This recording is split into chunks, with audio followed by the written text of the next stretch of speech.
Roughly speaking, comic book shared universe continuity didn't really take hold until 1961, right before Marvel had Spider-Man swinging through the world outside of Fantastic Four's windows. The folks at DC decided to put all of their Flashes in the same book with The Flash number 123, The Flash of Two Worlds. And since then, audiences couldn't get enough.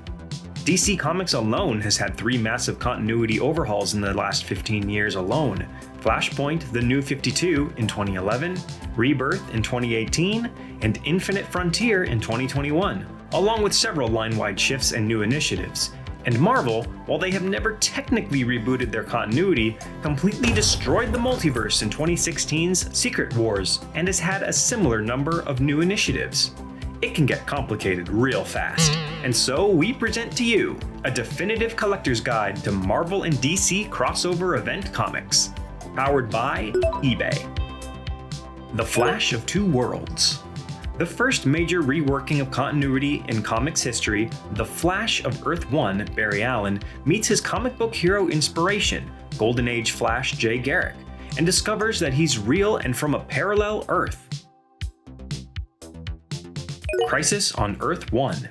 The first time the Justice League and Justice Society met has been reprinted multiple times in several collected editions, but if you want a copy of the original issue, be ready to pay a premium. A near mint copy might be tough to find and even tougher to afford. Spidey's first try at the F4. The first time Spider-Man tried to join the Fantastic Four also happened to be in the first issue of his solo series in 1963, so it's going to cost an arm and a leg to buy. But it's worth it.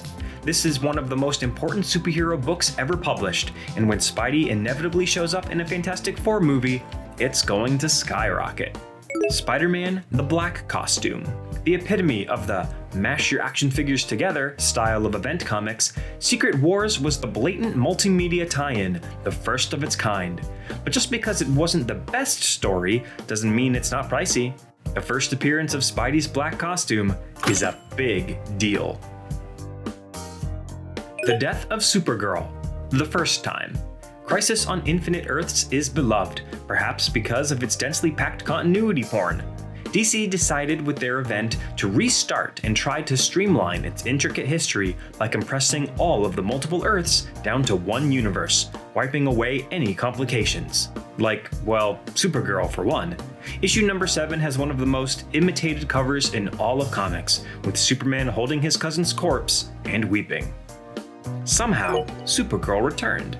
Of course, nobody in comics stays dead, even if they're resurrected as a pocket universe puddle of goop pretending to be Kara Zor-El. Her return came shortly after the reboot, but it's going for about cover price. Maximum Carnage. Multimedia tie-ins aren't just a function of shared movie universes. One of Marvel's most inexplicably beloved summer crossovers is Maximum Carnage, a bloated mashup of symbiotes and the bigger Marvel universe, and it was eventually converted into a justifiably beloved beat-em-up video game, which you can grab for your vintage SNES.